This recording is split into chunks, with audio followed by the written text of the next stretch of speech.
Nah, berarti kalau kita udah mulai menyadari bahwa oh iya ya, jasad ini adalah sesuatu yang bakal expire, dalam perspektif ini berarti nggak cocok dong kalau jasad ini kita sebut sebagai fitrah. Karena jasad ini mengalami perubahan. Dan dia akan mengalami yang namanya expire date gitu kira-kira. Makanya kalau dalam perspektif Sunda gitu ya, dalam kebuyutan Sunda, kematian itu ada dua partikel yang menarik Bu. Wah, satu mulih ka jati, tanah kembali ke tanah, isinya mulang ke asal gitu. Ini kadang-kadang ngomong mulih ka jati mulang ke asal, artinya apa? Pokoknya gitu weh, gitu. Nggak ngerti juga sih gitu. Sama kayak innalillahi wa inna ilaihi rajiun gitu. Karena itu untuk memahami dalam konteks bahwa iya ya, kita ini memiliki dalam perspektif ini sekali lagi saya garis bawahi ya. Kita memiliki layer by layer by layer by layer untuk memahami bahwa kefitrahan itu tuh apa sih gitu. Nah, dalam konteks yang paling luar, contoh, kalau kita mau ditanya ini tangannya siapa, selalu ada kata-kata ini tanganku, betul nggak Bu? Ini kakiku, kepalaku. Berarti kaki, tangan, kepala, perut itu selalu ada kaitannya sama ku, ya nggak? Ya, berarti ini subjek bukan? Hah? Gini. Ini kan tangan nih. Kalau ditanya, dipegang, ini tangan siapa? Tanganku. Ku-nya merujuk kepada sesuatu nggak? Ya dong. Berarti ada sesuatu yang dilekatkan kepada ku. Berarti si tangan ini aku bukan? Bukan. Hah? Bukan. Apa yang aku lekatkan? Berarti kalau begitu, ini adalah sesuatu yang akan dilekatkan dan dia memiliki expire date. Berarti at least kita bisa tahu bahwa ini nggak fitrah gitu kira-kira. Sip ya. Makanya orang yang menolak tua itu stres pasti Bu. Iya. Sekarang orang, Ibu nanti ada nanti satu film namanya Substance ya. Itu menggambarkan bahwa sekarang orang pengen muda mulu gitu. Gimana caranya pengen looks-nya muda lagi.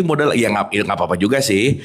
Tetapi point of view-nya adalah sesaat kita tidak menerima fitrahnya tubuh adalah menua, itu pasti problem. Pasti problem. Makanya suffering itu datang dari as a physical itu 5%. Jadi kalau sekarang ada orang ngomong hidupku penuh dengan penderitaan, 5% dari tubuh. Nanti 95%-nya dari yang bagian 2 nih. Karena 90% penderitaan manusia datangnya dari mana? Datang dari psikologisnya. Datang dari pikirannya. Maka banyak orang tidak hidup di hidup ini, tapi hidup di pikirannya gitu. Makanya once dia hidup di pikirannya, berarti dia hidup dalam konteks yang namanya dunia. Dia tidak mengakhirat gitu kira-kira. Gitu ya. Dimana nanti kita tahu bahwa pikiran itu maunya ke masa depan, ke masa lalu. Ke masa depan, ke masa lalu. Gitu, banyak memori yang lama menyakitkan yang belum kejadian ditakutin gitu. Akhirnya quote and quote stres. Data terakhirnya kemarin saya baru seminar tentang Gen Z Bu. 1 dari 4 Gen Z sekarang mengalami yang namanya sakit mental Bu. Iya. 1 dari 4 orang loh. Nah sekarang banyak orang tua yang komplain juga sih, Gen Z itu gini. Lupa juga sih yang menghasilkan Gen Z kan orang tuanya ya, gitu. Ya sama sih sebenarnya ya, gitu. Itu nanti semuanya punya konsekuensi gitu intinya. Oke. Nah berarti kalau pinjam dalam bahasa Quran, jasad ini yang disebut bagian dari basyarnya kita. Makanya ada wilayah yang namanya basyariah. Dalam bahasa kita ini sering disebut orang. Pun basyar sering dikaitkan dengan yang namanya hewan gitu. Makanya untuk urusan tubuh ini hewan banget gitu Bu. Pak. Makanya dalam perspektif filsafat dikatakan, atau ya bisa juga sih Ibnu Arabi lah atau siapa ya, Mulla Sadra lah, dibilang bahwa kita semua ini adalah hayawan yang dikasih akal, hewan yang dikasih akal, jadi kita adalah hewan yang berpikir gitu. Sip ya. Berarti kalau pikirannya nggak dipakai lagi jadi apa? Nah gitu. Ya, pun dalam konteks biologi kan kita kingdomnya animal ya, gitu. Mau nggak mau ya konteksnya adalah hewan gitu dalam tanda petik. Makanya saya pengen mengulang cerita ini. Saya udah pernah cerita ini di pertemuan 5 atau 6 yang lalu. Berapa belas tahun saya umroh tuh ikutan liko yang di Masjidil Haram tuh suka ada kajian-kajian kecil gitu Bu. Terus waktu itu belum ngerti kan 8-9 tahun yang lalu gitu. Si Syekhnya tuh ngomong gini, ketahui ya kata dia. Ini yang muter-muter Ka'bah itu kebanyakan binatang kata dia. Kan bingung ya, kok binatang ya? Iya. Mereka bertubuh seperti ini, tetapi dia tidak memiliki konteks value yang disebut yang namanya manusia gitu. Makanya si kehewanannya mendominasi semua keputusan-keputusan hidupnya gitu kira-kira. Sip ya. Ya saya baru ngerti, iya ya. Coba kebayang gak Bu, Pak, mau ngecup Hajar Aswad, dia pokoknya gimana caranya sikat gitu kira-kira.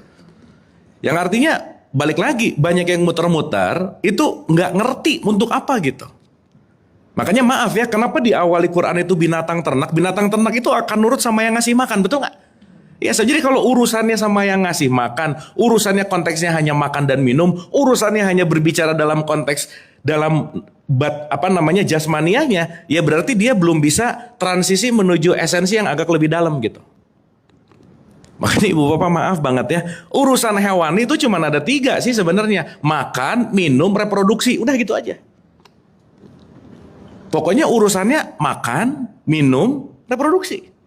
Makan, minum, reproduksi. Maka di bulan Ramadan makan, minum, reproduksi diregulasi nggak kira-kira? Iya.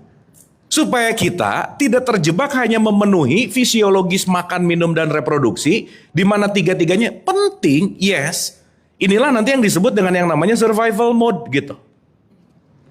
Tapi kalau urusannya nyari makan mulu, dia lupa bahwa ada loh dimensi yang lebih dalam, kamu tidak hanya ada di wilayah konteksnya namanya hewani gitu. Makanya kan Quran nyindirnya keren banget tuh. Dikasih pendengaran gak dipakai, dikasih penglihatan gak dipakai, dikasih hati gak dipakai. Terus kamu sama binatang ternak bedanya apa gitu kira-kira. Sip ya. Makanya ada orang, ada manusia. Jadi kita ini orang apa manusia Bu, Pak? Kombinasi. Ya kadang-kadang lah ya.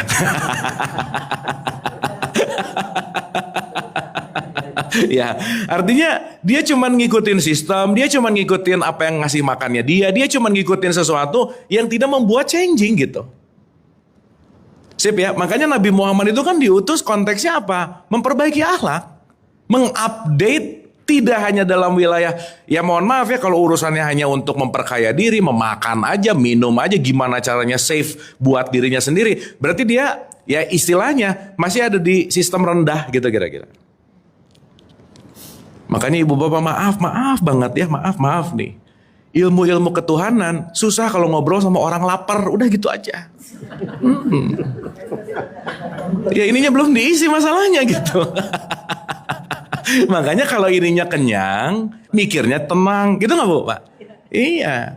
Jadi kalau masalah mikirnya urusan saya makan gimana, saya ini gimana, quote and quote, dia masih kuat dalam wilayah yang namanya basyariah gitu. Dan orang-orang kelaparan tuh susah nyari hikmah sih gitu. Karena kalau saya pinjam dalam perspektifnya di universal perspektif gitu, ini masih di level yang namanya level kama, levelnya tuh nafsu. Wanting more gitu. Menuju, menggapai, meraih lagi. Ini nggak ada sesuatu hal yang menyadarkan bahwa aku tuh apa sih gitu kira-kira. Makanya mohon maaf ya, kenapa sih semua orang yang dapat hikmah kalau based on Quran di 12 ayat 222 lah, di surat 14 ayat 28 ayat 14 lah, selalu ada kata-kata, kalau kamu sudah akil balik, baru diberikan hikmah. Akil balik itu kan berarti akal yang sudah dalam tanda petik clear gitu. Bisa menggunakan akal.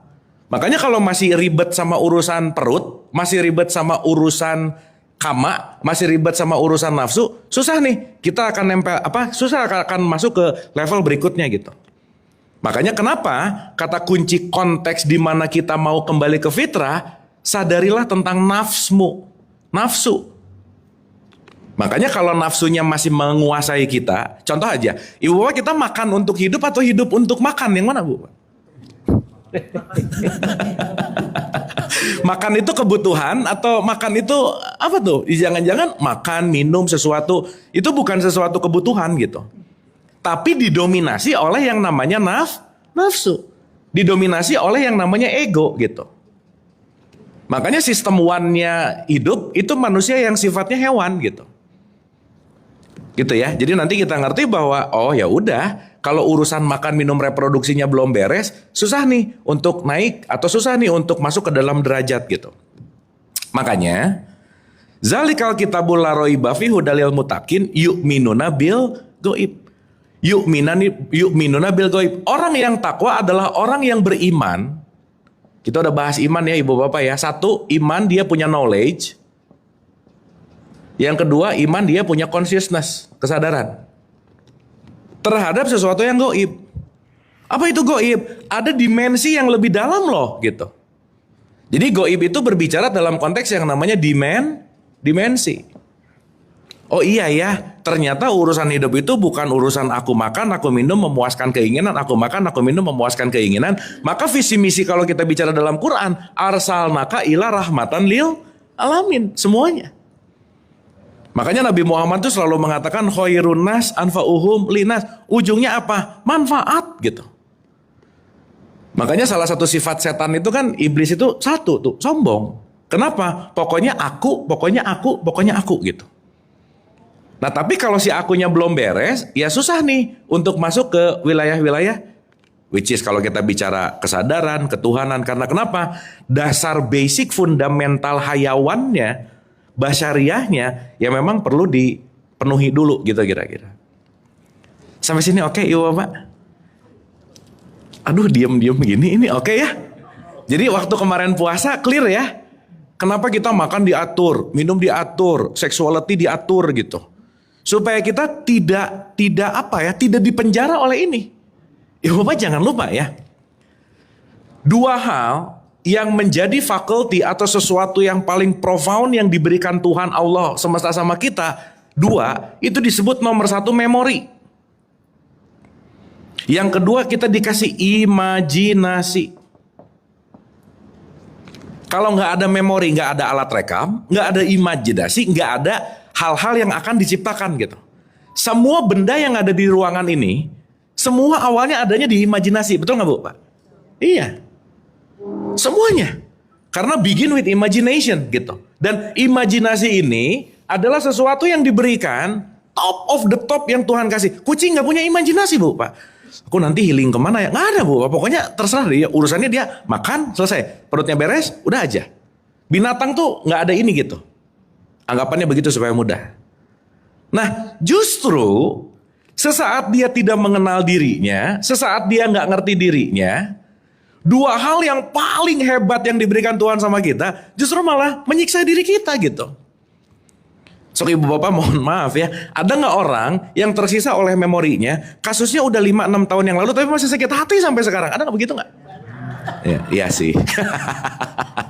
Dulu ya gitu ya. Sekarang sesuatu yang dulu, sesuatu yang bisa kita ingat, sesuatu yang ada atau gak ada? Gak ada. Betul nggak? Segala sesuatu yang udah masuk memori, semuanya sifatnya netral. Berarti tergantung bagaimana aku memberikan makna.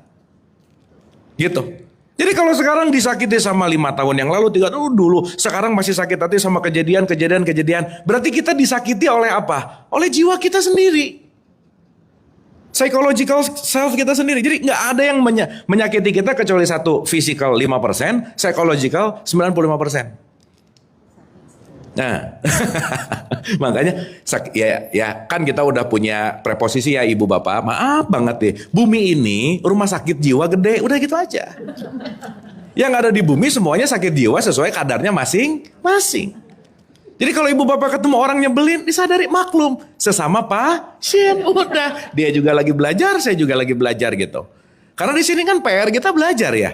Khususnya dalam konteks yang namanya tidak hanya dalam wilayah quote and quote jasad, tetapi wilayah juga dalam wilayah namanya jiwa. Jadi kalau sekarang mau mundur dari suffering Ibu Bapak, penderitaan, gak ada lagi lah.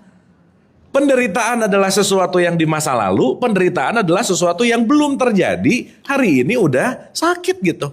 Duh nanti kalau, udah gitu aja, nanti kalau. Punten ya, mohon maaf Ibu Bapak. Berarti memori dan imajinasi ilusi gak kira-kira? Ilusi gak? Berarti dunia gak? Iya.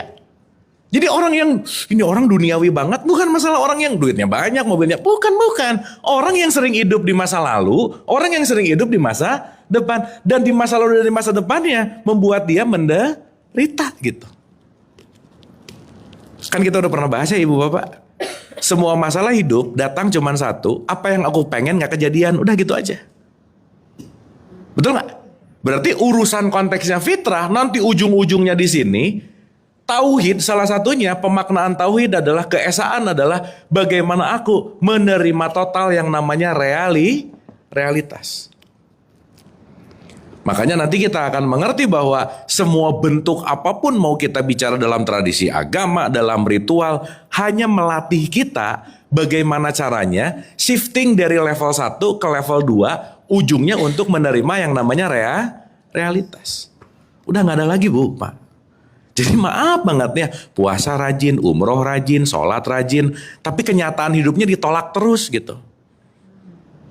Berarti orang yang menolak kenyataan hidup, menutup kenyataan hidup, itulah nanti yang disebut yang namanya kafir gitu. Karena nanti kalau kita bicara tentang Allah yang namanya Esa, ketauhidan di mana dia menghasilkan realitas, Allah adalah sang realitas. Orang yang tidak menerima realitas, berarti mempersekutukan realitasnya kira-kira. Iya, ujungnya jadi musyrik gitu kira-kira. Gitu ya, jadi musyrik lah kafir tuh bukan urusan ada patung, ada lukisan, bukan. Tapi konteks di mana realitasnya A, aku pengennya B, aku nggak nerima realitasnya A. Makanya ciri-cirinya aku nggak terima, udah tuh. Kalau udah mulai ada mindset aku nggak terima, musyrik aja, udah gitu kira-kira. Dalam artian musyrik di sini apa? Mempersekutukan Allah, mempersekutukan yang namanya realitas. Pertanyaan, kok bisa kita mempersekutukan realitas? Kok bisa kita tidak menerima yang namanya realitas? Karena kita memiliki jiwa yang di sini nanti ada yang namanya program gitu. Di sini mulai nih keesaan, ketauhidan terkotak-kotak. Karena kenapa? Jiwa kita ini tergantung siapa yang menginstalkan programnya nanti gitu. Sehingga nanti kita jadi punya banyak program, di mana program ini diinstal di mana kita lahir, di mana kita hidup, kita akan lebih menguasai atau lebih menghidupi program kita daripada yang namanya realitas gitu. Contoh. Ibu Bapak sampai sini oke? Aduh bener ini lemes-lemes gini ya, oke ya. Ini lagi menghayati kayaknya program gitu. Sip ya, mantap ya. Oke, saya kasih contoh nih. Pokoknya pokoknya bakal cerewet di wilayah ini aja. Contoh ya, Ibu Bapak contoh. Kita tahu yang namanya jiwa itu kan segitiganya adalah pikiran, perasaan, emosi tuh. Which is pikiran, perasaan, emosi juga nggak fitrah. Kenapa? Karena ini juga alat. Jadi aku menggunakan jiwa, aku menggunakan tubuh. Berarti yang punya kontrol penuh seharusnya aku nggak kira-kira? Iya, tapi kalau tubuh dan jiwanya mengontrol si aku, jadi kita korban dari jasad kita, dari jiwa kita. Yang asalnya pikiran diciptakan untuk digunakan, ujungnya kita digunakan oleh pikiran. Pikiran yang mendominasi kita kira-kira. Kan sering saya tanya ya, Ibu Bapak ini sering berpikir atau banyak pikiran yang mana? Ya kan? Kalau banyak pikiran berarti pikirannya mendominasi terus nggak kira-kira? Ingatlah ya, ketika banyak pikiran kita lagi tidak berpikir. Punten pisan, mohon maaf, orang yang tidak berpikir cenderung menilai. Ketika dia menjudge, cenderung bakal nolak yang namanya ini nih. Gitu. Kenapa? Karena penilaian-penilaian yang mampir ke kita itu rata-rata udah menjadi program yang mengkristal. Program yang mengkristal, pikiran yang mengental, jadinya keyakinan. Ya, sehingga maaf nih, kita juga perlu mempertanyakan keyakinan Bu, Pak. Karena jangan-jangan keyakinannya nggak sesuai dengan yang namanya realitas. Kalau dari kecil dikasih keyakinan sama orang tua misalnya, saya dikasih, Abu pokoknya kamu yakin aja, ya nanam cabe nanti keluar stroberi gitu, yakin aja sob. Sampai 40 tahun nggak ketemu Bu. Yakin. Benar nggak? Coba yakin berjalan ke barat, pengen hasilnya ketemu ke utara, nggak bisa tuh. Yakin untuk bersatu, tapi tiap hari yang dilakukan perpecahan, ya nggak bisa lah. Sehingga once kita berbicara yang namanya belief system, aduh Bu, Pak. Belief system ini yang boleh jadi membuat kita sulit untuk menerima realitas karena kenapa? Sesaat belief system ini lebih besar daripada realitas, kita akan jadi victim dalam hidup gitu. Ibu Bapak punten ya, mohon maaf ya. Saking besarnya proses atau program keyakinan dalam hidup kita, kenyataannya A, saking yakinnya sama B, kenyataan bisa disalahin loh Bu Pak. Enggak, itu salah gitu. Yang benar keyakinanku gitu. Pertanyaan, keyakinan ini diinstal gak kira-kira? Iya. Keyakinan ini didatangkan gitu. Sehingga nanti kita mengerti sekali lagi, kenapa sih kita penting banget juga untuk berkontemplasi, untuk meluas. Karena kenapa? Sesaat kita tidak mengupdate keyakinan kita yang lama, kita akan sulit berdinamis dalam kehidupan yang sangat dinamis gitu. Makanya progresnya ini yang disebut dengan yang namanya adaptif gitu. Contoh lah, gak usah jauh-jauh Bu, Pak. Maaf ya. Pokoknya dari dulu tahu kalau sholat itu cuma 5 waktu, gerakannya gitu, udah aja. Yakin yang ini yang paling benar gitu. Begitu umroh stres Bu, Pak. Oh ternyata ada yang gini, ternyata ada yang gini. Gitu gak kira-kira? Iya. Makanya main jauh tuh penting sih gitu. Iya, kalau gak main jauh susah. Piknik. Karena jangan lupa, kita itu selalu dilimitasi oleh program yang sempit Bu, Pak. Maka kalau kita merasa bahwa itu salah gara-gara aku nggak tahu, ya nggak bisa lah. Aku menyalahkan kenapa? Karena setahu aku, ya kan pengetahuannya juga di limit, betul nggak Bu, Pak? Mas maaf ya, hanya mengingatkan. Di depannya hanya mengingatkan lagi nyebelin banget gitu ya. Hanya mengingatkan. Setahu saya, ya kan pengetahuannya juga terlimitasi gitu, betul nggak Bu, Pak? Sip. Nah, oleh karena itu, salah satu hal yang paling terpenting adalah kita menyadari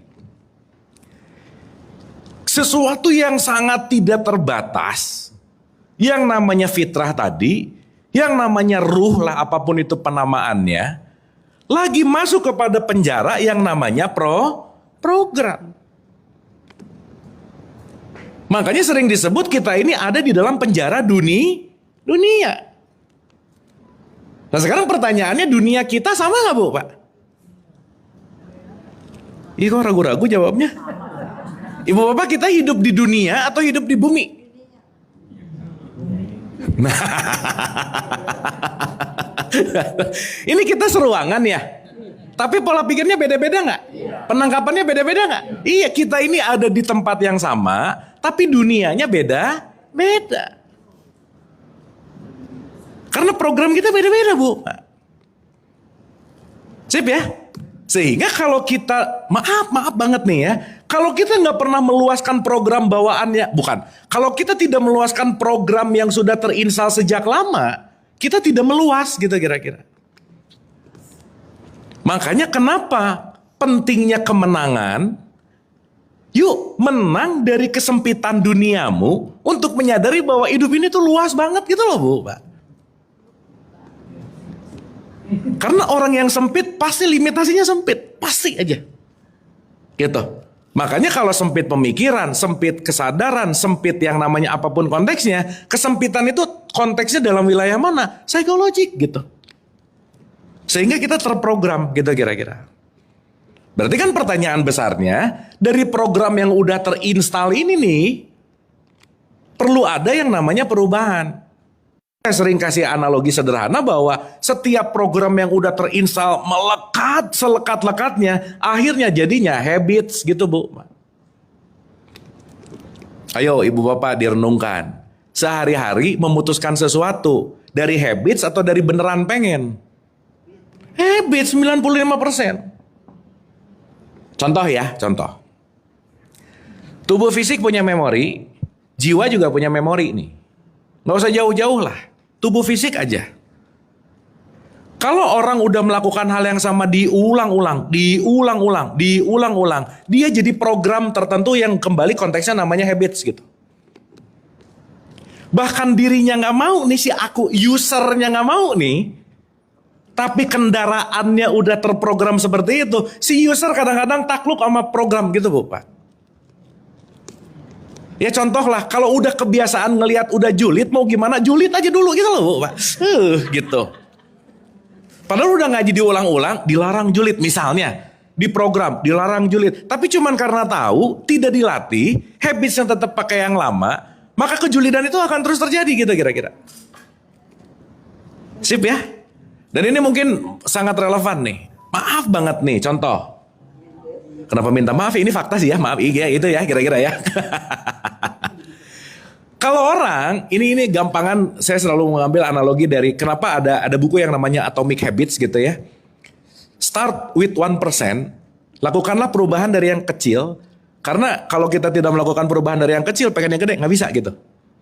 Apalagi ibu bapak, maaf banget ya, lepas usia 40-50, aduh udah ibu bapak ini PR banget aja. Kenapa? Karena pengentalan programnya udah terjadi gitu. Fix, kristal gitu kira-kira. Misal ada seseorang tiap hari bangun jam 7, jam 9 udah mulai meeting, jam 10 udah mulai kerja apa dan lain, diulang-ulang, jam 9 meeting banyak marahnya, jam 9 meeting banyak komplainnya, dan seterusnya, diulang. Body clock-nya itu udah terekam dari sepanjang waktu kita menginstal. Lagi gak kerja Bu Pak, lagi libur, jam 9 pagi, tubuh udah mulai nagih, kok belum marah-marah sih gitu. Iya Bu, Pak, sok dicek. Kok kan biasanya jam 9 ini jam-jamnya kamu stres, jam-jamnya kamu marah-marah, jam-jam kamu keluar hormon-hormon udah mulai adrenalinnya tinggi, udah mulai oksitosinnya berkurang, udah mulai serotoninnya berkurang. Ini jam-jam kamu krusial. Makanya orang healing, kalau udah body programnya seperti itu, jam 9 tetap aja mau healing dimanapun gak enak badannya gitu loh Bu Pak. Ya orang healing juga gak healing-healing banget kan sekarang gitu. Cuman beda tempat, pikirannya tetap di situ gitu. Berarti ibu bapak mohon maaf ya. Betapa kita terpenjara oleh habits nggak kira-kira? Iya. Kalau bahasanya Keanu Reeves, habits atau semua program ini, inilah yang disebut matrix. Dan ini dibikin global system supaya adiksi ke sini terus gitu. Sehingga sesuatu yang menjadi 90%, 95%, sesuatu yang menjadi mayoritas, seakan-akan itu yang benar dalam konteks hidup gitu kira-kira. Akhirnya apa coba Bu Pak? Dengan konteks matriks ini, orang banyak kategorial, hidupnya tuh penuh dengan harus. Nah, harusnya ya, ke anaknya nih, harusnya. Usia 23 udah nikah. Misal. Kenapa teman-teman ibu udah nikah semua anak-anak 23 gitu. Akhirnya menjadi sesuatu yang custom, sesuatu yang tidak bisa disamakan, diharuskan, sesuai dengan apa? Dikasih makan terus tuh egonya. Mau-maunya terus. Dari mana makanannya? External world. Akhirnya lama-lama kita gak punya self control, kita dikontrol oleh society. Tetangga yang beli mobil yang pusing kita, kenapa beli mobil lagi ya gitu. Iya, orang lain beli tas pengen beli gitu. Kenapa? Dia juga pakai gitu misalnya. Akhirnya apa? Terkontrol oleh society yang membuat dia tidak punya yang namanya self control. Kalau istilah saya tuh si remote control happinessnya dititipin di orang-orang gitu loh Bu. Kalau gini pokoknya bete, kalau gitu pokoknya gini, pokoknya. Akhirnya apa? Dia terpenjara oleh habitsnya sendiri, dia terpenjara oleh jiwanya sendiri. Itulah yang sering disebut dunia ini adalah penjara. Ya kalau boleh saya kasih modifikasi sedikit lah. Dunia ini adalah penjara yang bahkan pintunya nggak dikunci, kita bisa keluar kapan aja. Tapi nggak mau. Ibu bapak maaf ya, saya mau nanya hal yang paling asasi. Memaafkan mudah atau susah? Nah, udah program nih, udah.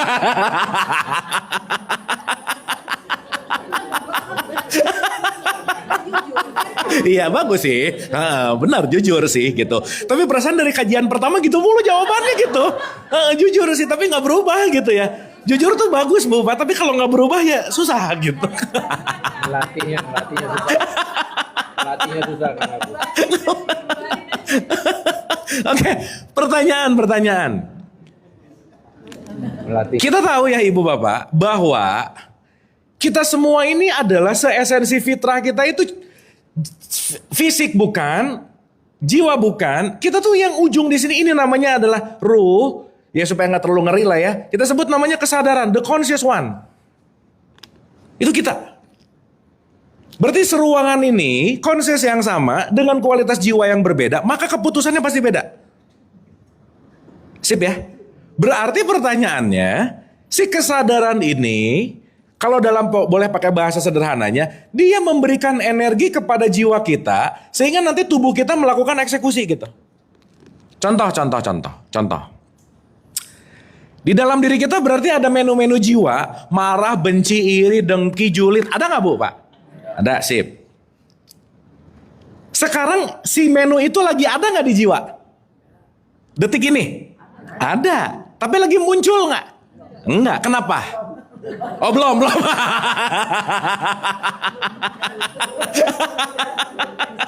Iya.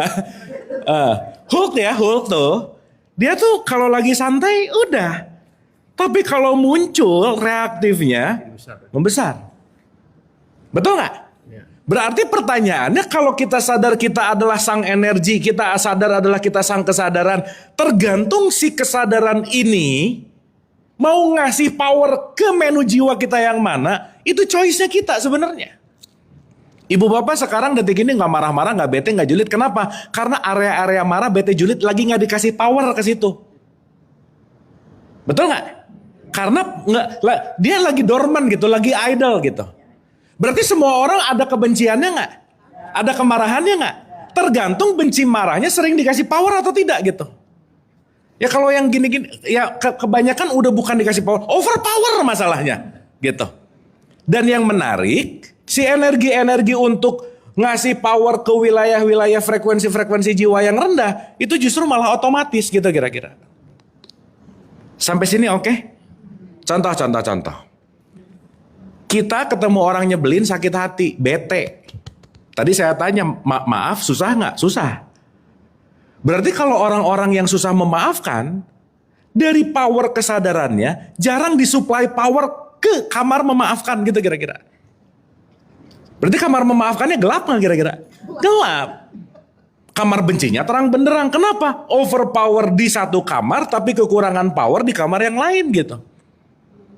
Padahal ibu bapak mohon maaf ya, dari benci ke ya udah, cuman 1 detik kita bisa lakukan sebenarnya. Ya udah, bisa gitu nggak Bu Pak? Sebenarnya betul nggak? Iya. Tapi kenapa nggak bisa? Kita terjebak oleh matrix. Dan ibu bapak nanti kita ngerti bahwa fitrah kita tuh yang di sini sih sebenarnya. Kalau boleh pakai bahasa sih, ini memang nanti beda ya, tapi ini memudahkan aja. Karena fitrahmu lahir dari aku langsung, di mana aku ini adalah welas asih, maka fitrahmu nomor 1 bahagia. Fitrahmu nomor 2 damai, fitrahmu nomor 3 tenang. Tenang, damai, bahagia. Itu originnya kita sebetulnya. Berarti kalau jarang tenang, damai, bahagia, memalsu terus gak kira-kira? Iya. Makanya mohon maaf, bukan mencari bahagia, tetapi melepaskan dunia, maka bahagia itu pasti akan terjadi. Bahagia jangan dicari gitu. Udah kok. Dalam tanda petik, berarti kita memang kurang terlatih aja memanage power kesadaran mana disimpan di jiwa, voltasenya yang mana gitu kira-kira. Berarti perlu latihan gak Bu Pak? Itulah kenapa at least 30 hari kemarin, kata kuncinya ngelatih menempatkan sesuatu yang tepat di tempat yang tepat. Bahasa Arab menempatkan di tempat yang tepat, bahasa Arabnya namanya halal gitu loh Bu Pak. Iya, halal itu bukan boleh, bukan. Halal itu adalah menempatkan sesuatu di tempat yang tepat. Pakai topi di kepala halal. Pakai topi di kaki nggak halal. Makanya nanti keluarlah kata-kata halal dan haram. Jadi kalau sudah menempatkan di tempat yang tepat, haram itu nanti diserap dalam bahasa Indonesia jadi hormat. Dengan hormat, ada gitu nggak? Iya, itu tuh satu akar kata. Haram itu artinya dalam bahasa linguistik yang agak lebih dalam gitu ya. Haram itu artinya dihormati. yang terhormat. Ya masa Bu, atuh Pak, Masjidil Haram, masjid nggak boleh, masa gitu? Kalau sekarang haram artinya nggak boleh, betul nggak? Sip ya. Makanya sesuatu yang diharamkan intinya menjaga kehormatan.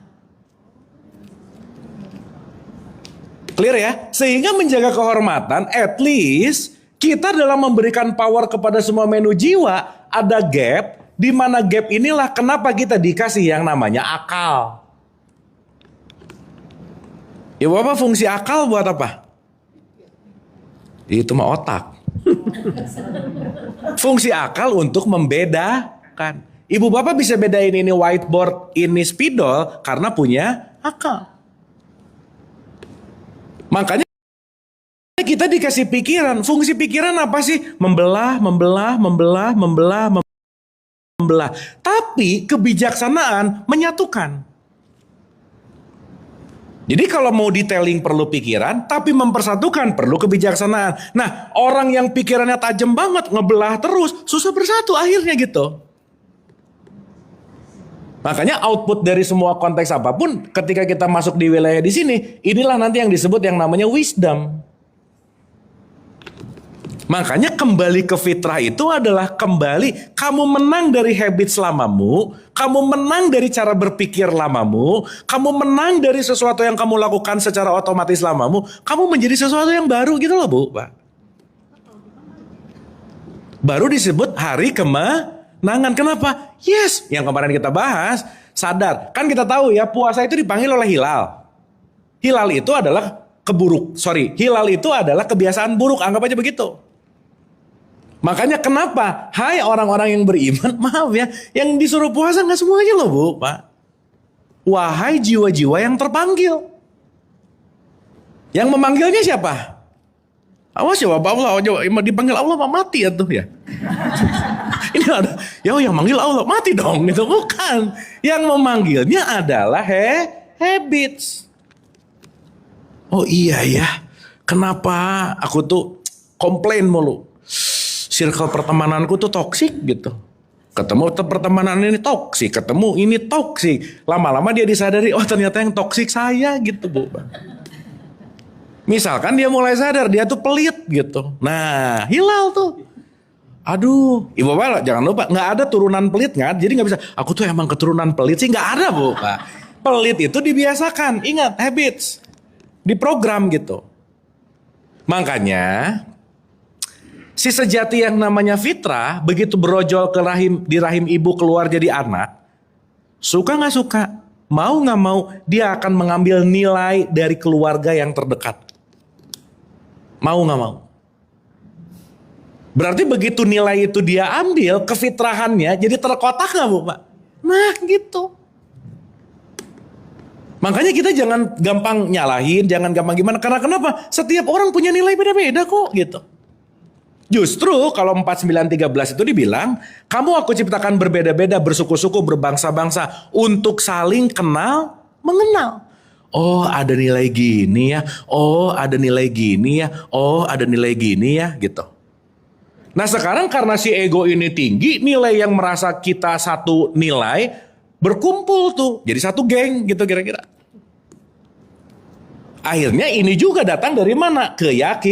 Keyakinan, ngerasa paling benar. Jadi Ibu Bapak maaf ya, saya selalu ulang-ulang mengatakan ini. Kalau orang ngajak orang lain ngikutin keyakinan dirinya, berarti dia juga gak yakin-yakin amat. Buktinya ngajak-ngajak. Bener gak? Makanya believer tuh pengennya berkumpul gitu loh Bu. Jumlah banyak, makin yakin. Kenapa? Oh dia juga gitu.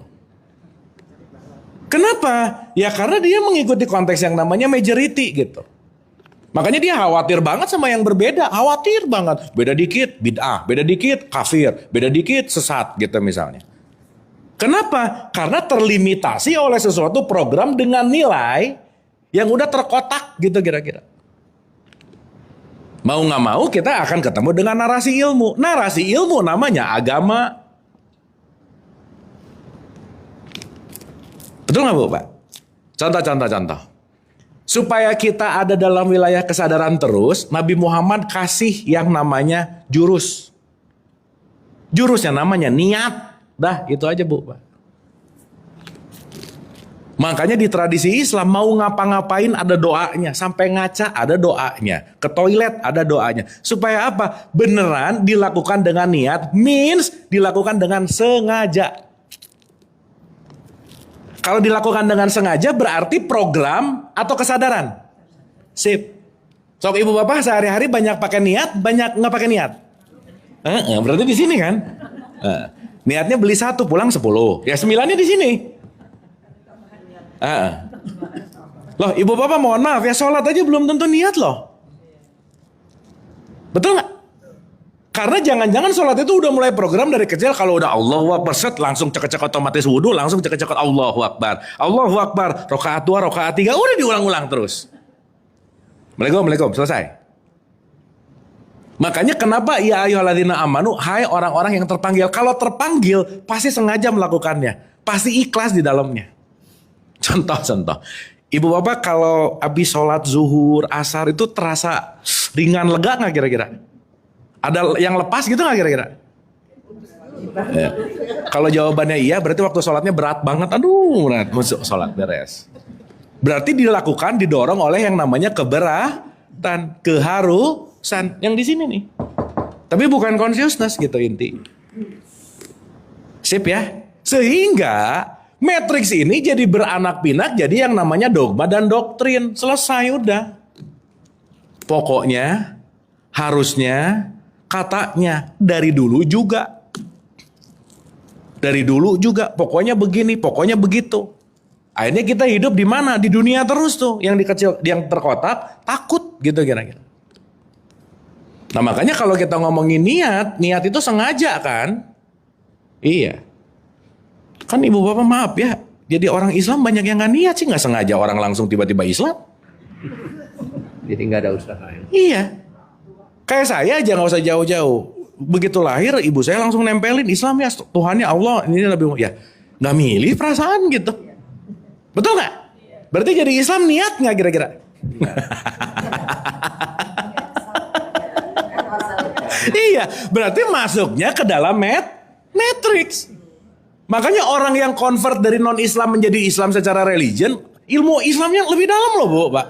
Bener gak? Karena dia beneran pengen tahu. Sengaja bahwa oh Islam tuh begini, that's it. Ketemu Islam turunan gitu. Iya. Begitu Islam turunan udah dikasih program. Pokoknya kalau kamu udah Islam pasti surga. Meskipun nanti ke neraka bentar sih gitu. Bener gak? Akhirnya udah ngerasa aman dapat surga gak? Sementara mohon maaf surganya dianggap nanti. Ilusi gak? Ilusi. Makanya Sadguru tuh bilang gini, Bapak keren banget di statement dia. One of the biggest crime in the world, dia bilang. Sesuatu hal yang paling kriminal di dunia ini adalah menyangka dan menganggap ada tempat yang indah nanti di suatu saat nanti. Karena kenapa? Life is always right here, right now. Makanya orang nyari, gak apa-apa lah di dunia mas sengsara, gak punya gini. Yang penting nanti di akhirat. Mimpi gak dia? Padahal di sini tempat nanem, di sana berbuah. Anggap aja kalau di sana gitu kira-kira. Sip ya, ibu bapak ya. Aduh ini diam gini, oke ya. Ntar ini jam berapa nih? Ya ampun, ini sebenarnya belum mulai loh, ini 11.20 tapi ya udahlah ya. Tapi oke ya ibu bapak ya.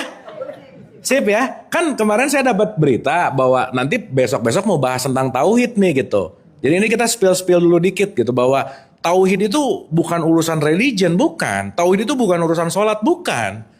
Tapi tauhid adalah urusan yang namanya bagaimana kita shifting consciousness namanya. Gitu. Makanya kenapa di tradisi Islam nomor 1 bukan langsung disuruh percaya Bu. Pak, aku bersaksi. Kan enggak, syahadat itu kan bukan aku percaya. Betul nggak Bu Pak? Tapi aku maka kalau udah bersaksi baru bisa sholat gitu. Nah sekarang karena tadi nggak sengaja Islam, syahadat itu di skip gitu Bu Pak. Udahlah, udah pasti gitu. Sok berapa persen orang tua yang ngajarin anaknya syahadat? Iya. Langsung nyuruhnya apa coba? Udah sholat belum? Di skip dong satunya, betul nggak? Dianggap syahadat itu udah sesuatu yang auto, padahal, aduh, Pak, nanti kalau kita ngerti, itu tuh pintu gerbangnya tuh di situ sih sebenarnya gitu. Karena kalau tidak bersaksi, kita akan berputar-putar di wilayah matriks gitu kira-kira. Sip ya, Ibu Bapak ya? Dah. Sekarang esensinya nih. Punten-punten mohon maaf. Jasad berarti fitrah bukan? Jasad? Bukan, itu kan menua ya. Ini pasti. Nah, nanti yang disebut mulih kajati, mulang ke asal gitu Bu, Pak. Jasad kembali ke tanah, percikan kembali ke sumber gitu. Itulah yang disebut wafat. Tapi kalau mati, urusannya bukan ini yang dua, yang tengah. Makanya mati itu sering disebut kulun nafsin. Urusannya sama jiwa. Bukan nama jasad sama roh, bukan. Berarti mati itu kan ada layernya. Misal, bisa nggak mati bicara tentang matinya kesadaran? Bisa nggak Bu, Pak? Bisa. Atau matinya pikiran, matinya perasaan, matinya emosi? Bisa. Makanya orang bobo juga disebut miniatur mati. Jadi tiap hari latihan mati nggak? Ya kalau masih takut kan kebangetan ya. Karena udah tiap hari. Bangun lagi juga pusing juga Bu, ya bener nggak? Bangun pusing sama, coba. Kan Ibu Bapak kita tuh dalam konteks apapun kalau kita nggak shifting ke sini, life is all about suffering Bu, Pak. Iya. Sekolah banyak PR, menderita. Nggak sekolah bodoh, menderita. Punya pacar, pusing. Nggak punya, dijombloin mulu, menderita. Gitu. Terus ngomong-ngomong jomblo, kayaknya bukan circle-nya ya, beda-beda. Pokoknya kalau kita ngelihat dalam perspektif apapun, suffering itu selalu terjadi kalau kita tidak pandai melakukan manajemen ini gitu. Karena everything is always, semuanya pasti ada celah untuk kita dalam tanda petik ngeluh gitu loh Bu. Ada aja. Makanya Ibu Bapak, dalam perspektifnya Suryo Mentara, mau kamu di level status apapun, hidup itu selalu sementara happy, sementara sedih, udah selalu terjadi aja. Semuanya sementara gitu. Ya, sebentar-sebentar happy, sebentar-sebentar cemas. Sebentar-sebentar happy, sebentar-sebentar senang lagi. Sebentar happy, mau dalam status sosial apapun. Makanya kalau dalam perspektif Buddha disebut anicca. Itulah yang disebut impermanent. There is no permanent in life. Jadi kalau nyari permanen dalam hidup, nyari yang gak ada gitu kira-kira. Makanya dalam bahasanya sering disebut ideal. Aku tuh mencari ideal. Gak ada Bu, Pak, gak ada, udah. Ya kan yang sering kita kasih analogi, sebelum nikah tuh ngomong, he is the right man. Udah 3 tahun lagi pasti kecewa aja, fix. Ada right man lah, gak ada. Gitu. Kenapa? Impermanen. Everything, semuanya selalu dinamis gitu kira-kira. So, kembali bahwa ini bukan fitrah jelas. Pikiran bukan fitrah, perasaan bukan fitrah, emosi bukan fitrah. Berarti dari sisi ke sini ke kanan, terus aku yang fitrah yang mana? Oh ya jelas, bukan aku yang fisik, bukan aku yang jiwa. Maka aku yang menyaksikan jiwaku dan aku yang menyaksikan fisikku. Disitulah nanti kita akan menyadari, ya ampun, nama bukan, status bukan, kepemilikan ini bukan, pikiran bukan, ini bukan, ini bukan. Kita akan belajar nanti, la. Baru nanti ujungnya nyadar, ilallah, ternyata ini gitu. Makanya, la ilaha illallah. Tidak ada ini, kecuali ini. Dan saat kita udah ngelihat ketauhidan dalam konteks apapun, yang kita lihat adalah penyatuan. Yang kita lihat bukan perbedaannya, yang kita lihat bukan pertengkarannya, tapi penyatuannya. Itulah disebut konteks yang namanya tauhid. Makanya tauhid kalau mau pakai bahasa sekarang, itu disebut persatuan. Makanya Nabi Muhammad itu ilmu tauhidnya bukan urusan memperbesar satu kelompok, enggak, mempersatukan. Kata kuncinya adalah persatuan. Hablum minallah, hablum minannas, hablum minal alam gitu. Trihita karana lah. Harmony with God, people, dan nature. Nggak bisa enggak gitu. Sip ya? Nah, nanti kita akan bahas. Makanya Ibu Bapak, urusan hari raya, nanti urusannya sama Isa. Di Al-Maidah itu urusan hari raya itu urusannya sama Isa gitu. Isa itu nanti kita sebut sebagai Rohul Kudus. Nah makanya nanti kenapa saum itu kaitannya sama Maryam, kok Maryam melahirkan Isa? Ini kan bukan urusan hanya orang cewek namanya Maryam ngelahirin anak namanya Isa. Ya benar sih kalau dalam konteks historical. Tapi bukan itu poinnya. Sehingga nanti yang disebut dengan yang namanya Al-Maidah. Hidangan langit. Kalau opor hidangan langit, hidangan bumi. Waktu Idul Fitri makan apa? Jadi sibuknya sama hidangan bumi. Tapi hidangan langitnya jangan-jangan lupa gitu kira-kira. Sip ya? Oke Ibu Bapak? Dapat ya? Jadi sekali lagi esensi hari ini kita bakal bahas panjang lah tentang ini. Kita akan bahas panjang tentang tauhid gitu ya. Tetapi pelajaran yang bisa kita ambil sesederhana, yuk kita cek nih. Penjara habitsku yang buat aku hidupnya gak nyaman apa sih? Gitu loh Bu. Yuk menang dari itu gitu. Entah itu semua sesuatu yang otomatis yang 95%, itulah kembali kepada kebiasaan.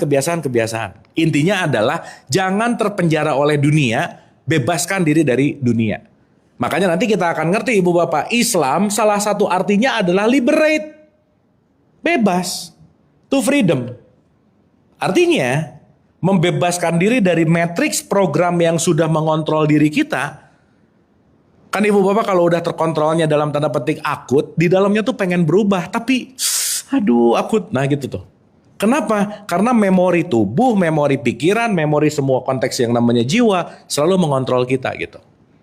Makanya Ibu Bapak diulang-ulang, saya gak pernah bosan. Kata kuncinya semuanya juga apapun, latihan. Udah gak ada lagi. Gak ada lagi aja.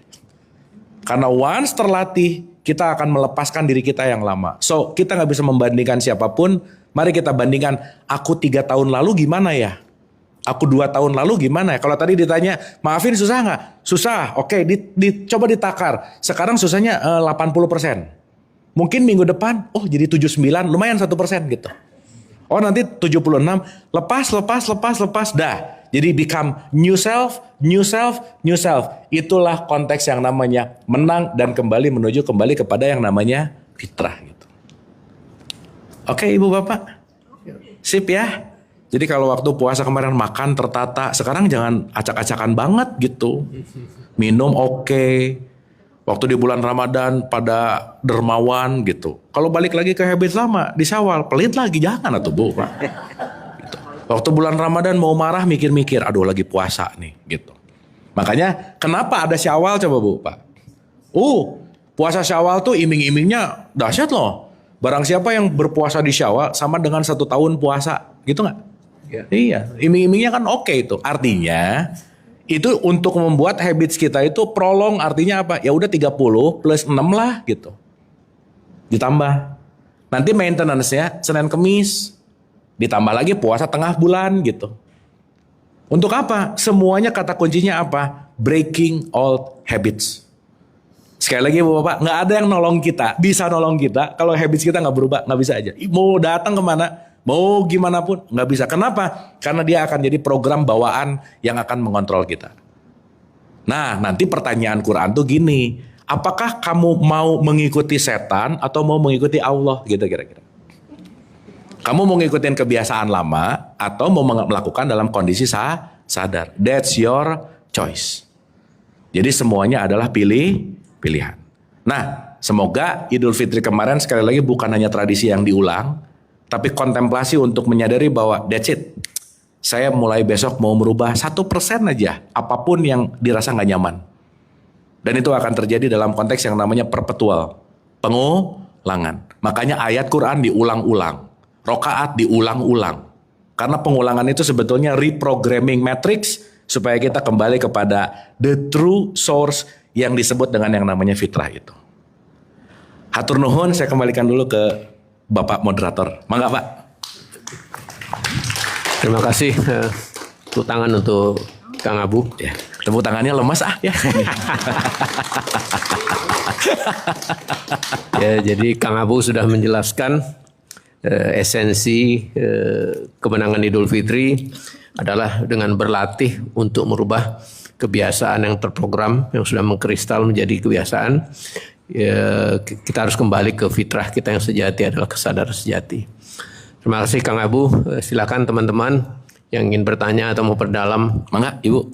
Kang Abu, saya tadi penasaran kan seliwat dengar ya, Mbak, kita tuh, oh iya kalau gini nanti masuk surga, kalau kita ini masuk neraka, itu ilusi. Jadi sebetulnya nih, kan di Quran tuh kan ada surga, nanti surga tuh seperti ini, neraka itu kan nanti bakar pakai tulang manusia dan sebagainya dan sebagainya. Emang serem sih ya. Serem. Itu sebetulnya bener nggak sih menurut?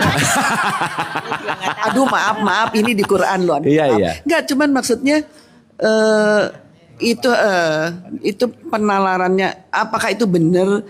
Itu benar physically yang ini dibakar, yang ini dibakar ada itu. Digunting-gunting, ditusuk apa? Tapi kan Tuhan mah pengasih penyayang ya. Betul. Itu. Terus kalau yang di surga lalu sudah VIP lah. Ibu nggak dapat bidadara ya? Ya itu katanya satu laki-laki dapat 7 bidadari. Terus kita gimana dong? Masa nganggur gitu ya? Jadi di surga jadi pengangguran nggak enak juga ya? Gitu ya. Kayaknya masa sih gitu loh. Pokoknya ada kata-kata yang kadang-kadang kok gini apa mungkin ya pastinya saya yang nggak ngerti, jadi mohon pencerahan, hatur nuhun. Siap Bu. Waduh, saya jawab dulu nomor 1, nggak tahu sih Bu, belum pernah kan, itu 1 ya. Tetapi saya mau menganalogikan begini, ya balik lah ya, maaf ya, maaf banget ya. Untuk kira-kira yang lapar tuh susah mikir kan Bu, jadi dikasih gambaran dulu gini deh. Udah pokoknya gitu. Makanya Nabi Muhammad itu sangat bijaksana. Dia ngobrol sama level ya kira-kira IQ 70 ke bawah gini. Ya kira-kira 70, 80, 90 begini. Ya kira-kira di level tertentu ya begitu. Karena kenapa? Semua konteksnya penting untuk mengikuti dengan apa yang akan dialami secara wadahnya masing-masing gitu. Oke. Nah cuman kan di kajian kita kan ya masa sih kita masih ngomong surga tuh placement atau apa, ya nggak apa-apa juga sih. Tapi kita akan berbicara secara esensi dalam konteks yang namanya kesadaran gitu ya. Contoh, basicnya di surat 13 ayat 35 itu ada kata-kata amsal. Amsal itu artinya misal. Misal itu artinya perumpamaan. Contoh. Ibu bapak mohon maaf banget ya. Maaf banget ya. Kalau orang mau masuk ke pemikiran-pemikiran yang namanya misal, amsal, itu memang perlu IQ yang lumayan oke gitu. Iya. Itu at least 90 lah gitu. Jadi rata-rata 78,4 rada susah ngomong-ngomong gini gitu. Kan kita 8 ke bawah sedikit gorila ya. Ngobrol sama gorila urusan gini susah gitu loh Bu. Karena dia tidak bisa mengekstrapolasi sebuah yang namanya perumpamaan, letter luck, dan that's fine. Oke. Itulah kenapa Quran akan berlaku bagi setiap level apapun. Seenggaknya begitu dia nggak nyampe ke situ, ya udahlah, surga adalah sesuatu oke. Pada suatu masa dia akan mempertanyakan dengan levelnya sendiri, gitu kira-kira. Karena pun ya punten mohon maaf ya, ini juga tergantung dari kedewasaan. Misal, yang kalau tadi yang nanyanya anak TK, ya saya kan nggak akan jawab gini gitu loh Bu. Kamu nanya kalau surga nanti ada nggak? Ya udah ada nak, yang penting nanti gini, beres. Pada level itu. Kenapa? TK, SD, dogma dan doktrin perlu, ya. Karena at least dia dilatih dulu untuk memiliki satu nilai, gitu kira-kira. Karena nanti kita akan menyadari bahwa sesuai dengan kapabilitas pola berpikirnya untuk kita isi. Nah, di 1335 itu ada kata-kata amsal. Kita perlu tahu dulu nih. Ibu bapak punten ya. Di Quran itu nggak ada kata surga tuh nggak ada. Nggak ada. Yang ada jannah. Diterjemahkan jadi surga. Di Quran tuh tidak ada letter luck kata-kata surga tuh nggak ada. Selalu kalimatnya adalah jannah. Di Quran pun nggak ada kata-kata neraka. Yang ada nar, api. Oke dulu sampai sini? Sip. Nah sekarang pertanyaannya begini. Jannah itu artinya kebun, taman. Jadi kalau ada orang nikah til jannah, mau kemana dia? Ke kebun di depan tuh. Menuju ke kebun. Makanya sesuatu yang membakar itu namanya nar. Itu artinya api, menyala-nyala. Oke ya. Nah, dari konteks ini di Quran dikatakan inti dari yang namanya jannah, inti dari yang namanya nar, konteksnya adalah perumpamaan. Berarti kalau perumpamaan analogi nggak, Bu? Iya dong. Nah, sekarang pertanyaannya dikasih umpama. Kalau kamu di jannah, perumpamaan surga yang dijanjikan satu, seperti sungai yang mengalir. Seperti apa? Sekarang saya mau nanya. Sungai yang mengalir berarti esensinya ini ngomongin apa sih? Dunia. Bumi. Bukan. Ya oke lah. Tapi kalau kamu lagi ada di surga, hidup kamu tuh flowing, mengalir. Berarti kalau orang yang hidupnya mengalir, kira-kira banyak menolak atau banyak menerima? Flowing itu menunjukkan bahwa sesuatu yang kamu lakukan adalah di sini berarti ada kata-kata adaptif dan dinamis. Contoh, pengennya 3, datangnya 1. Ngalir nggak tuh? Nah, neraka udah gitu.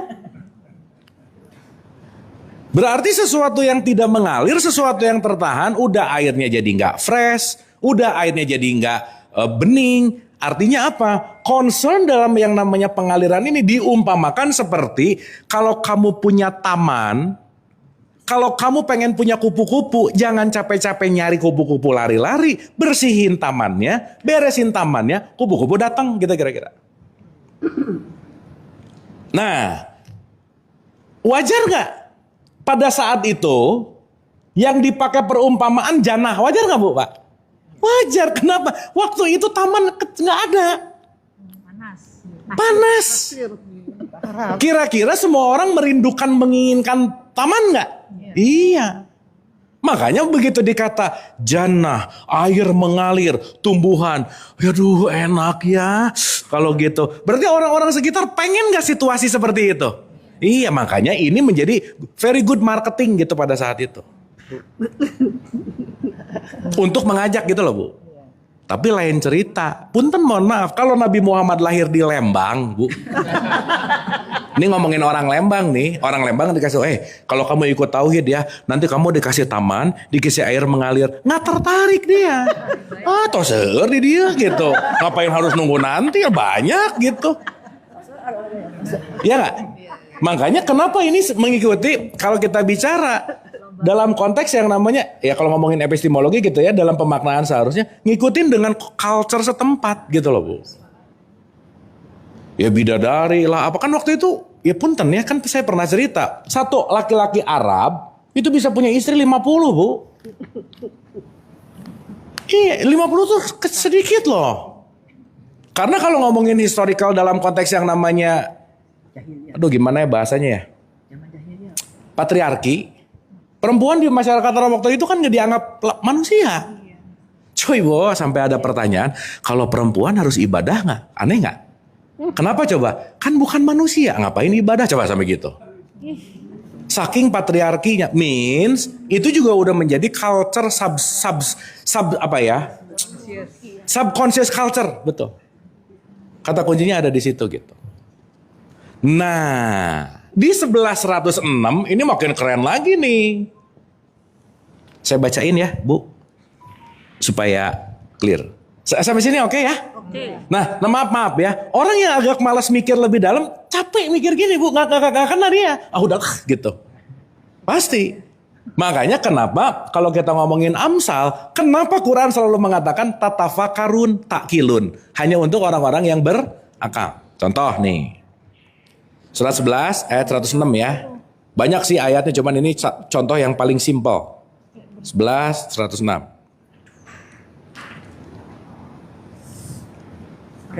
Auzubillahi minasyaitonirrajim. Bismillahirrahmanirrahim. Maka adapun orang-orang yang sengsara, alladzina syaku, di dalam konteks sengsara tuh nggak enak, nggak nyaman. maka tempatnya di dalam neraka. Di sana mereka mengeluarkan dan menarik nafas dengan merintih. Jadi sekarang saya mau nanya Bu, Pak, maaf ya. Urusan surga dan neraka terpampang jelas di mana kira-kira? Iya, di apa? Satu, di napasmu. Kalau napas pendek cepat, berarti di neraka. Artinya apa? Kalau napasnya lagi pendek dan cepat, berarti dia lagi mengalami entah ininya dalam konteks survival mode banget, entah ininya dalam konteks apapun. Kenapa? Gitu. Habis lari pagi. Ya kalau di GBK beda cerita sih ya, beda.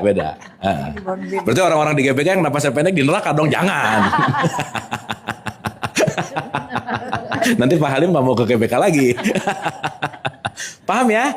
Makanya di sini dikasih tahu. Adapun orang yang sengsara, dia akan menarik nafas dengan merintih. Berarti kaitannya sama apa? Nafas. Maka orang yang parasimpatetiknya tenang, dalam tanda petik dia akan mengeluarkan hormon yang lebih bagus, pasti nafasnya LSD. Lambat. Dalam, apa ya satu lagi ya? Pokoknya intinya lambat. Sedikit, dalam. Robin Fastden. Iya.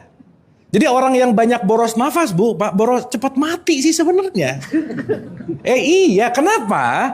Karena dia lagi merusak. Contoh. 1 jam kita marah, sistem imun tubuh mati 5 menit kita marah, sistem imun tubuh mati 6 jam. Berarti kalau gitu regulasi sel, regulasi energi dan seterusnya dalam konteks nafas yang terengah-engah, berarti itu membuat kita dalam keadaan survive atau dalam keadaan, ya kalau pakai bahasanya Hawkins ada force, ada ya kita terdorong hidup atau mematikan gitu. Mati artinya apa? Saat ini tidak diregulasi dengan baik, disitulah panas, api, neraka kayak lidah dipotong. Itu kan semua mau menggambarkan gitu kira-kira. Nah, kebalikannya, mereka kekal di dalamnya selama ada langit dan bumi. Jadi orang yang di neraka bisa kekal nggak? Kenapa kekal? Karena dia tidak memilih untuk keluar dari neraka. Berarti dia terjebak di Matrix nggak? Iya. Berarti siapa yang bisa menyelamatkan kita dari neraka? Diri sendiri. Jadi kalau sekarang lagi bete, lagi stres, lagi bete, kesel apa, terus doa, ya Allah, janganlah engkau masukkan aku ke neraka. Ya udah kata Allah, kamu dari tadi di neraka kok gitu. Kenapa? Kamunya lagi ada dalam keadaan kalau ngomongin nanti frekuensi direndah gitu kira-kira. Nah, berikutnya, dan adapun orang-orang yang berbahagia, maka tempatnya di dalam surga. Mereka kekal di dalamnya selama ada langit dan bumi, kecuali Tuhanmu mengalir dan seterusnya. Artinya surga dan neraka itu tidak di pemahaman ini ya. Surga dan neraka itu bukan unsur geografis, tetapi konteksnya pada jiwa gitu. Jadi sekarang bisa ngerasain detik ini neraka bisa nggak? Bisa. Surga? Bisa. Makanya surga dan neraka bukan tujuan. Ilaihi rojiun. Artinya apa? Tujuannya adalah Allah. Jadi nggak ada hidup kembali ke surga, nggak ada. Pun ibu bapak mohon maaf ya, semua orang pengen surga disuruh duluan, nggak mau. Masuk aja gitu, pengen, tapi kamu dulu gitu. Karena dianggapnya mati gitu loh. Tapi poinnya orang yang surga bener mati dulu apa? Ketika egomu mati, maka kesadarannya hadir. Itulah surga gitu. Nah, perihal pertanyaan ibu nanti ada dibakar apa? Saya bisa menjamin jawabannya belum tahu, belum ngalamin. Tetapi setidaknya penjelasan ini mudah-mudahan kita bisa melihat bahwa surga dan neraka bukan urusan geografis, tetapi concernnya lebih kepada jiwa. Karena pertanggungjawaban tuh nggak di fisik, di jiwa. Yang bisa merasakan senang, bahagia, enak, enggak itu jiwa. Ibu bapak sakit gigi ketiduran, nggak sakit, karena jiwanya off. Ibu bapak sedih ketiduran, nggak sedih karena jiwanya off. Berarti sakit happy nggak happy bukan di sini, tapi di sini. Maka surga dan neraka perumpamaan kaitannya kulu nafsin, bicara tentang jiwa. Sementara gitu Bu, sip ya, mangga Ibu, aman Ibu ya. Kalau udah pernah mati baru. Nah nanti siapa yang udah duluan boleh kasih kabar gitu ya. Nanti WA ya. Kirim di grup fotonya ya kalau bisa. Silakan tanya lagi. Enggak. Menarik Kang, hatur nuhun. Ya.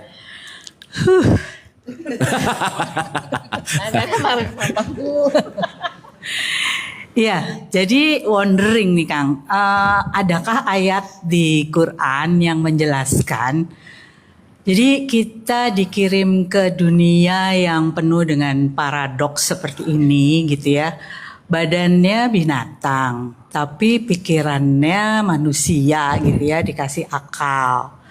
Terus dualitas surga neraka itu pun membutuhkan akal untuk cerdas mengartikan gitu ya, memahami bahwa itu bukan place, bukan tempat, tapi state ya, sebuah situasi atau kondisi gitu. Jadi di dalam Quran itu maksud Sang Pencipta untuk membuat kita mengalami paradoks, hidup penuh dengan paradoks seperti ini, itu sebetulnya apa sih Kang maksudnya? Nuhun. Untuk apa gitu ya? Iya, Oke. untuk apa? Duh, kebetulan ini akan kita bahas nanti sih Bu. Kan katanya Tuhan iseng. Nah, tapi bener sih, itu Asmaul Husna yang ke-100 ya. Ada-ada aja. Gini Bu, gini. Ini analogi simpel aja dulu ya. Nanti pertanyaan Ibu tuh ada di surat 57 Al-Hadid 20, 21, 22, 23. Exactly apa yang ditanyakan kira-kira ada di situ nanti. Gini. Di 57, 20, 21 tuh ada kalimat bahwa segala bentuk apapun, contoh. Atau nanti di 57 ayat 3-nya. Dialah yang awal dan yang akhir. Dialah yang zohir dan yang batin. Dan dia maha mengetahui segala sesuatu. Oke? Pertanyaan. Kalau Allah maha mengetahui segala sesuatu, berarti Allah itu adalah pengetahuan tanpa batas, betul nggak? Sering saya sebut, kalau mendefinisikan, kalau boleh pakai kata definisi, Tuhan itu ada 3. 1, dia adalah kecerdasan tanpa batas, yang menjadi energi, yang memadat jadi materi. Pertanyaan, kalau dalam statement bahwa dialah yang maha mengetahui sesuatu, berarti semua knowledge ada di dia nggak kira-kira? Berarti kalau semua knowledge ada di dia dan knowledge ini bisa dikatakan sebagai knowledge dan quote and quote pembuktian dia sebagai maha mengetahui, harus ada yang diciptakan nggak kira-kira? Iya dong. Iya. Gitu. Jadi short answer yang nanti kita elaborasi jawaban ini secara dalam. Simply bahwa siapapun yang diciptakan tujuannya salah satunya satu. Ini juga saya pakai koma karena pemahaman ini pasti akan bertumbuh. Intinya adalah untuk mengalami pengalaman Tuhan langsung gitu. Maka aku pilih. Dan nanti kalau kita mulai menyadari kenapa ada kata-kata yang namanya khalifah gitu loh Bu. Kan gak semuanya punya hak. Dari 1 berbanding 300 juta sperma, yang kepilih 1. Berarti yang terpilih ini supreme gitu. Iya. Karena kenapa? Kepilih banget untuk mengalami semua nih knowledge-nya ini nih untuk mewujudkan. Makanya semua inventor itu nggak ada kata-kata yang menciptakan tapi menemukan. Berarti semua knowledge udah ada dong. Berarti mau kita bicara tentang 5G, 6G, apa dan lain-lain udah ada. Cuman ada nggak yang mau mencetuskan sebagai wakilnya untuk mengalami pengalaman ilmunya gitu loh. Nah jadi kalau balik lagi ke pertanyaan ini mungkin agak sedikit ya nanti kita akan bahas lebih detail. Esensinya adalah bagaimana kita mengalami semua rasa dalam hidup sih. Dan itu adalah konteks di mana mewakili gitu. Yang si knowledge-nya udah ada untuk di creator. Contoh Bu. Nanti kita akan pakai 3 terminologi. Wujud, mawujud, mahiyat. Contoh gampangannya gini. Kita waktu ngelihat lampu, ngelihat cahaya nggak? Lihat. Tapi seberapa banyak yang sadar begitu ngelihat lampu, ingat sama listriknya? Dikit nggak? Ya. Dikit. Sekarang saya tanya, kalau listrik mau menampakkan dirinya nggak ada lampu, gimana dia mau menampakkan dirinya bahwa dia ada gitu kira-kira? Maka dia perlu mewujud lampu untuk menyadar, untuk mewujudkan bahwa aku ada loh. Ya kecuali ibu bapak megang listrik, nah itu boleh sih. Ya. Berarti kalau ada orang megang gini, oh ada listrik gitu kira-kira. Maka listrik nggak bisa tampak. Tetapi dia memberikan power kepada sesuatu untuk untuk melakukan potensinya gitu. Maka semua kita adalah potensi yang diberikan listrik. Ujungnya untuk apa? Menampilkan listrik itu dalam bentuk mawujud yang beragam gitu kira-kira. Maka listrik masuk lampu menerangi, listrik masuk AC dingin, listrik masuk microwave memanaskan. Makanya setiap kita nanti punya peran dan quote and quote skenario-nya masing-masing gitu. Tapi lampu belum tentu tahu bahwa dia menyala karena listrik ya. Betul. Itulah di surat 30 ayat 30. Kebanyakan manusia nggak ngerti ini. Karena dia menyangka dirinya lampu. Karena kita menyangka dirinya si abu. Saya menyangka dirinya si abu. Saya menyangka dirinya ini. Makanya kenapa mengenal diri itu nggak pernah bisa selesai gitu loh Bu. Karena ketika balon udara di mana gasnya masuk ke balon warna kuning, yang membuat dia terbang bukan warna kuningnya, tapi kekuatan gasnya. Tapi sesaat dia udah terlalu lama jadi warna kuning, dia lupa sama gasnya bahwa akulah si kuning gitu. Padahal begitu meletus nggak ada, yang ada cuman gasnya gitu. Oke.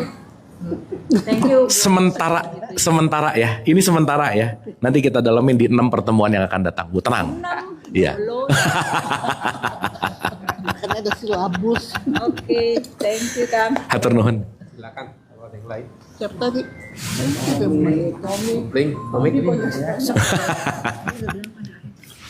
Silakan. Aman ya kelihatannya? Ya. Kang Pur. Ya, ini udah Kang langsung Hari. tauhid Pak kelihatannya ya. Udah tauhid, ya. Langsung dapat gitu. Silakan. Bangga Pak. Sedikit aja. Sedikit aja. Tapi jangan dijawab.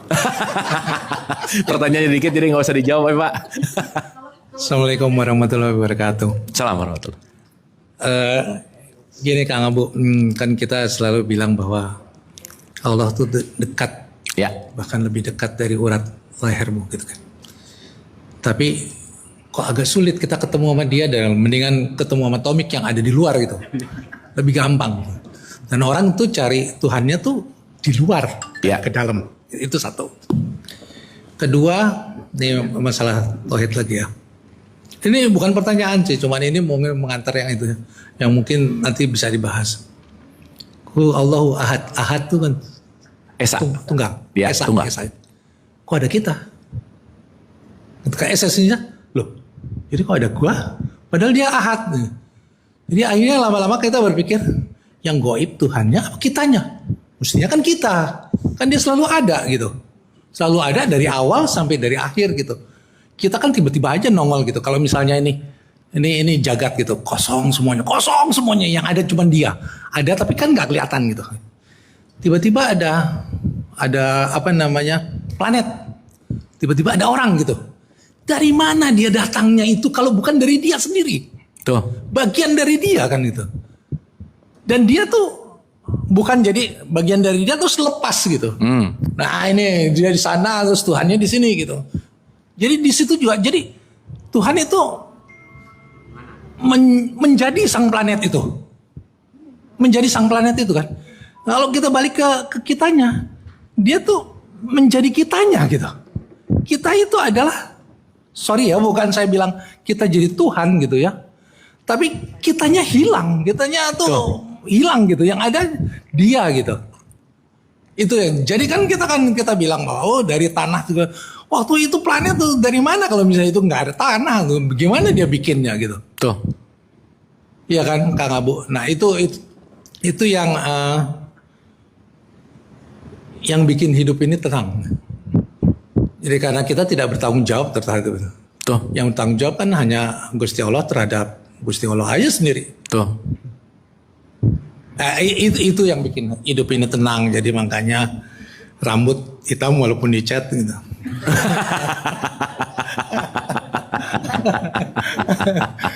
Iya, ngopi gitu. Iya. Oke sih Pak. Ya, itu ini aja. terima kasih. Ini satu kontemplasi yang dalam saya rasa, dan mungkin kita nggak bisa dialog ini dalam waktu sebentar ya. Tetapi poinnya adalah Sesaat Allah itu sudah menjadi konsep, dia udah bukan Allah. Sesaat Tuhan itu sudah menjadi konsep, dia udah bukan Tuhan. Berarti pertanyaannya yang kita sembah itu konsepnya Allah atau Allah gitu loh Pak. Karena kalau kita sudah mengkonsepkan Allah adalah begini, dia begini, that's okay.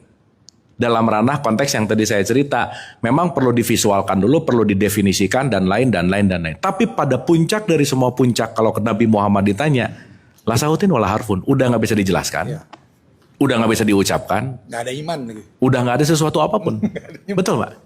Betul. Karena pada puncak yang namanya penyatuan, bahkan kata-kata pun menjadi sesuatu yang tidak mungkin keluar gitu. Nah justru ketika kita ada di dalam sistem dan kita, ginilah, rumah ini terdiri dari batu bata, terdiri dari pasir-pasir kecil. Dan pasir kecil ini gak pernah tahu rumah ini segede apa, gak pernah ngelihat rumah ini segede apa gitu loh Pak. Karena dia adalah bagian dari rumah gitu. Nah kalau mau saya analogikan sebagai pasir kecil, bagaimana kita mau tahu sebesar apa Tuhan quote and quote. Sama seperti pasir di dalam pasir ini semua nih tembok, dia gak pernah tahu keseluruhan rumah itu seperti apa gitu. Nah sehingga nanti kita akan mengerti bahwa sesaat kita melepaskan limitasi fisik, sesaat kita melepaskan limitasi jiwa, kita akan menyadari bahwa aku bukan fisik, aku bukan jiwa. Contoh, tangan saya bisa terlihat karena ada cahaya.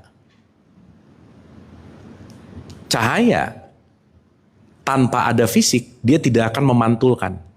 Maka tangan saya nggak akan kelihatan. Pertanyaannya, tangan saya ada maupun tidak, cahaya tetap ada. Tetapi saat dia mau memperlihatkan wujudnya, maka dia perlu fisik untuk memantulkan cahaya sehingga dia terlihat gitu. Nah jadi nanti pakai bahasa yang agak lebih dalam, kalau dia sudah menampilkan kepada yang terlihat, kenapa kamu terlalu sibuk mencari sesuatu yang gak kelihatan lagi sih gitu. Gitu Pak. Santai. Oke Pak, kita bahas di pertemuan ke-7 ini Pak nanti ya. Keren Pak ininya. Sip ya, bismillah ya, kita nyampe ke situ.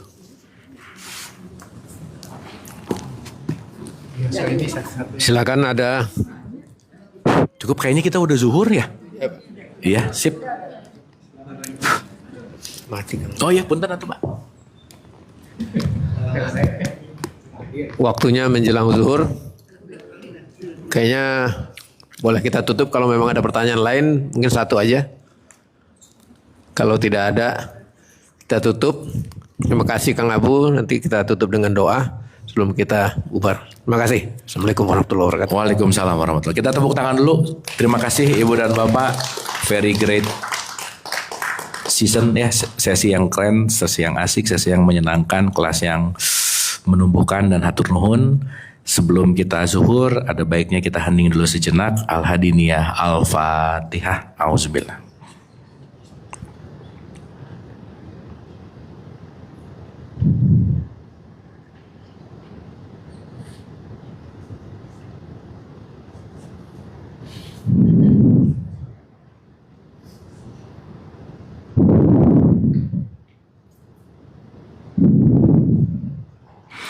Allahumma rabbik firli wali walidayya warhamhuma kama rabbayani shaghira. Rabbana atina fid dunya hasanah wa fil akhirati hasanah wa qina adzabannar wa adkhilnal jannata ma'al abrar ya aziz ya ghafar ya rabbal alamin.